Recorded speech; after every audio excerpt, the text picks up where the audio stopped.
લોકોના ઘર સુધી, લોકોના દરવાજા સુધી મેં માર્કેટિંગનું કામ ને ડિસ્ટ્રીબ્યુશનનું Door to door sales કરેલું છે. સેલ્સમેનનું કામ કર્યું છે. હા. બધી વસ્તુ જે તમે વિચારી શકતા હોય બધી. મેં એક બહુ મોટા શૂના બ્રાન્ડમાં સેલ્સમેનનું કામ નહીં, શૂઝ દેખાડવાનું કામ પણ કર્યું છે. અચ્છા. ઝાડુ પોતા માર્યા છે. બધું કરી લીધું છે. ત્યારે આપણને ખબર પડે કે શું છે લાઈફ, શું છે જીવન. તો એમને એમ નથી બોલતી વ્યક્તિએ ઘણું બધું કરેલું છે. બહુ બધું કર્યું છે. એટલે યાર યુ હેવ નો આઈડિયા. પછી એટલે એ વસ્તુ ના કર્યું તો આપણને ખબર જ ન પડે. રાઈટ. તો એ જ શીખવાનું છે લાઈફથી. બસ આ તો છે. Right. And you should feel lucky કે આ બધું કરવાનો ચાન્સ મળ્યો. લોકોને નથી મળતો, એટલે તો મને કે નથી ખુલી શકતા લોકો. આ બધી વસ્તુથી તો ખુલે છે લોકો. આઈ ટેલ યુ એક્ઝામ્પલ. જ્યારે હું ગાડી ચલાવતો હતો ને, ત્યારે મારી આગળ એક હાથ ગાડી વાળો માણસ હતો. તો મારો ફ્રેન્ડ મને કે અરે હોર્ન માર ને હટાવ ને.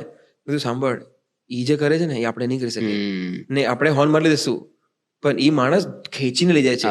ક્યાં જશે એટલી ક્યાં જશે? એટલે એને એની મેં લેફ્ટ જતું રહેશે. વેઇટ કરો ને. રાઈટ. ઈ જે એમ્પથી છે ને, જે માણસો કામ કરવાની એમ્પથી, ઈ આપણને આપણા સમયથી ખબર પડે રાઈટ કે એની માટે શું પ્રોબ્લેમ હશે, રાઈટ શું કરતા હશે એ લોકો.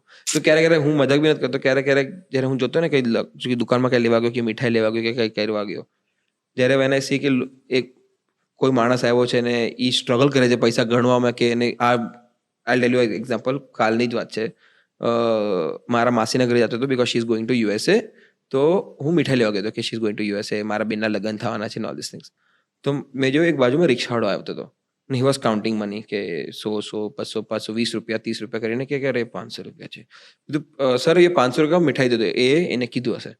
મેં કીધું કે ક્યાં હુઆ? કે નહીં લડકા હુઆ હે તો 500 રૂપિયા કા મિઠાઈ चाहिए. મેં કીધું અચ્છા ઓકે કોંગ્રેચ્યુલેશન. પછી મેં કીધું સાઈડ પર જઈને કે પૈસા વાપરી દીધે ને. એને એમ નહીં કીધું કે મેં ભર્યા છે, ખાલી એમને કહેજે એને કે આ અમારા તરફથી કે કોઈનો છોકરો આવે ને તો આવી રીતના મેં ગિફ્ટ આપે આવી રીતના, તાકી એને ઈગો બી હટ ના થાય. રાઈટ. ને એને બી લાગે કે ચલો ટેકા મેળવું. કારણ કે 500 રૂપિયા માટે ફોર અ રિક્ષાવાળા guy is a big money. Right. આખા દિવસનો ખર્ચો છે એનો. બધું કે એને કહી દે કે આવી રીતના થયું છે, મારું નામ નહીં આપતો, બસ just let him enjoy and let him get the mithai. Right. તો ઈ કે થેન્ક યુ સો મચ એવી રીતના કરીને ઈ બહુ ખુશ થયો. મને છે ને એ ખબર પડે કે એક 500 રૂપિયા જે ગણે છે એની માટે કેટલી મોટી અમાઉન્ટ હશે. કારણ કે રાઈટ નાઉ એવું નથી કે પૈસા નથી, પૈસા છે. હવે પૈસા એવું નથી કે પૈસા નથી, બટ વેલ્યુ વધારે છે પૈસા. મને તું કહીશ ને 500 રૂપિયાનો આ લઈ લે, હું નહીં લઈ શકું, મારામાં એટલે પૈસા નથી લેવાના. પણ મને કોઈ કહેશે ને, મને જોઈએ છે કોઈ મને પાસે માંગશે કે મને 500 રૂપિયા કામ છે, મને ખબર છે 500 રૂપિયા માટે 5 લાખ જેટલા છે. Right. So I understand this small things. Right. નહીં, આપણે એમાંથી નીકળેલા આપણને ખબર પડે. હું છે ને after my post graduation I went to Dubai અને બેંકમાં જોબ હતી અને બહુ સારો એવો પગાર આપતા હતા. તો હું જતો રહ્યો. Although I wanted to always get into something creative, advertising મને એમાં મારે જવું હતું, પણ પૈસા જોઈને હું જતો રહ્યો. હવે ત્યાં કામ શું આપ્યું કે ભાઈ ક્રેડિટ કાર્ડ્સ વેચવાના છે અને જે ફ્રેશર્સ હોય એને ક્યાંક કોઈ મોલમાં ઊભા રાખે કે કોઈ એરપોર્ટ પર ઊભા રાખે, ટોપ પરફોર્મરને એરપોર્ટ પર ઊભા રાખે ને ટ્રેનિંગ માટે બધાને એકવાર પેટ્રોલ પંપ પર ઊભા રાખે. બરાબર.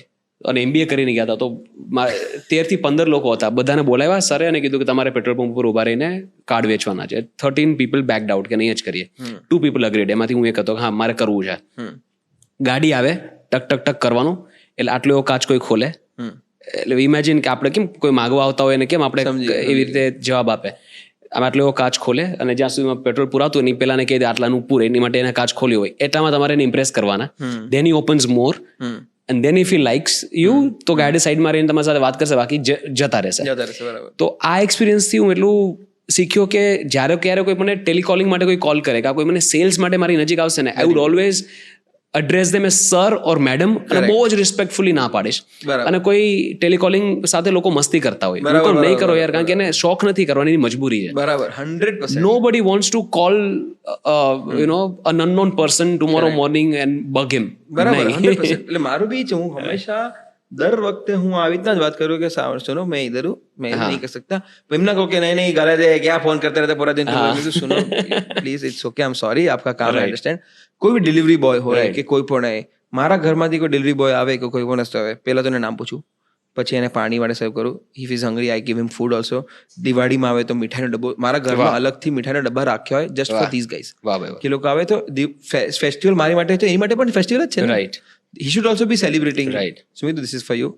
આ મારા ઘરનો સેટ રૂલ છે. આ રૂલ મેં સેટ કર્યો છે મારા ઘરમાં કે જે પણ ઘરે આવે એ ખાલી હાથે ના જવો જોઈએ.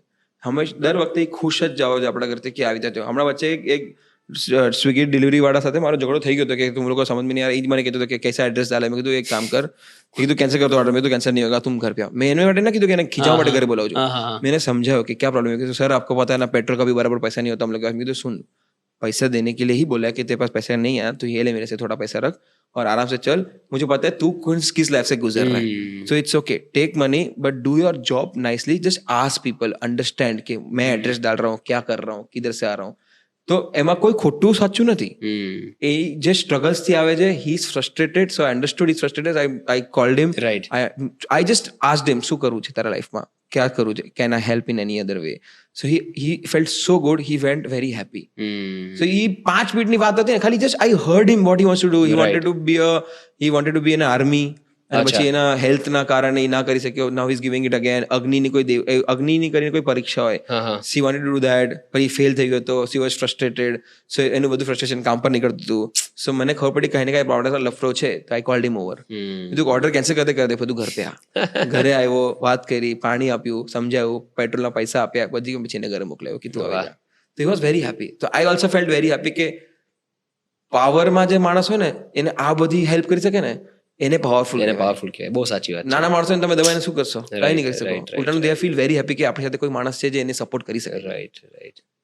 બહુ સિમ્પલ વસ્તુ છે આ બધી વસ્તુ, બહુ સિમ્પલ છે. પણ જ્યારે તમે સાંભળો લાગે કે અરે યાર કેવી રીતે પોસિબલ છે, પણ આ બહુ, આ ખાલી ઘરે બોલીને મેં કીધું કે તું આપણે વાત કરીએ. રાઈટ, આમાં કેટલું ડિફિકલ્ટી શકે છે. યુ નો, આમાં I strongly feel it's all about upbringing. તમારા મમ્મીના સંસ્કાર છે આ બધા, કે તમને આવી કોઈ વ્યક્તિનો પ્રોબ્લેમ સાંભળવાનું પણ મન થાય છે. મને મારો અગર લાઈફમાં અગર મને થોડોક ટાઈમ મળે ને તો હું લોકોના પ્રોબ્લેમ સોલ્વ કરતા કરતા, પણ આમાં છે ને હું બહુ ઉલ્લુ બી બનું. લોકો મને આવી you will be fooled also a lot of times, but એને બી અલગ મજા છે. પાર્ટ એન્ડ પાર્સલ છે. બીકોઝ સી, અગર એનું હું મારા ઉલ્લુ બનવાથી એનું લાઈફ સારી થતી હોય તો આમ ઓકે, એની મજબૂરી જશે ને કઈ. એમને તો મને નહીં બોલતો હોય, પૈસા જોતા હશે, કઈ કરતો હોય, બધું ખોટું કીધું હશે, પણ તમે પાર્ટી કરવા જાવ તો એ અલગ વસ્તુ છે, ખોટું બોલીને. બટ પોતાના કામ માટે એને હોય તો કઈ વાંધો નહીં. તમે એક પોડકાસ્ટ કરેલો હમણાં હાર્દિક પંડ્યા સાથે, રાઈટ? અને ઘણી બધી વાર તમારા લોકોના પોસ્ટ પણ જોતા હોય તો I am sure he is like brother to you. અરે હી ઇઝ અ જેમ, રાઈટ? ઘણી બધી વાર એમને મળ્યા હશો. How is he as a person? How is it like being around him? It's like, see, he's younger to me 2 months or 3 months, but he has lived and enjoyed his life and also gone through similar struggles what we have gone through. Acha. So he knows in and out. So he's like an elder brother to me. Acha. He calls me like Bhailu. And हमारी friendship, हमारी दोस्ती यारी, more than Hardik also, Krunal Pandya and I are very close. Hardik Pandya तो 6 हम लोग close, but Krunal Pandya, Hardik Pandya, these two brothers are like my mentors. એટલે હું ક્યારેક whenever I'm stuck, whenever I wouldn't know what to do in life, I'd call him. They will listen to me, they will talk to me, they'll make me understand, they'll call me home saying कि ઘરે આવો, and literally we'll talk like ઘરે આવો ભૈલું, આવી તો વાત કરશે. તો ઘરે જાઓ, વાત કરું, ડિસ્કસ કરું શું છે શું નહીં. બીકોઝ એક તો ન્યૂ મની, સો હી અન્ડરસ્ટેન્ડ્સ કેવી રીતના જીવવાનું.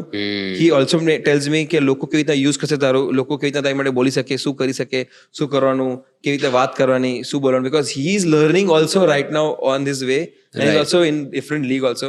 સો હી ઓલવેઝ ટેલ્સ મી કે આવી રીતના રહેવાનું, આવી રીતના બોલવાનું, આ કરવાનું, આવી રીતના વાત કરવાની, આ પરફ્યુમ પહેરવાનું, ઓલું કરવાનું, ઓલી રીતના વાત કરવાની. સો all this minute things. Right. And he's like a family now, literally. કાંઈ પણ થાય, એના ફંક્શન, ફેમિલી ફંક્શન હોય કે મારા ફેમિલી ફંક્શન હોય, કાંઈ પણ હોય, he will make sure, these guys will make sure he'll call me, they'll talk to me, they'll listen to me, and it's like a good, environment around him. અને બહુ fun માણસો છે. અને એનું એવું છે કે અગર તમને એમને તમે એ ગમી ગયા ને તો તમે જે માંગશો તમને આપશે. શું વાત છે? But if you mess around him, he'll be the worst person to you. અચ્છા. યા કારણ કે બધાનું કાંઈ ને કાંઈ હોય, પણ એટલે સારી રીતે રહેવાનું, સારી રીતે રહેશે. બટ આઈ નો કે એના શું સ્ટ્રગલ્સ છે, સો એને બી પાછું લાઈફમાં નથી જવું. Of course, right. એટલે હી ઇઝ ધ જેમ ઓફ અ પર્સન.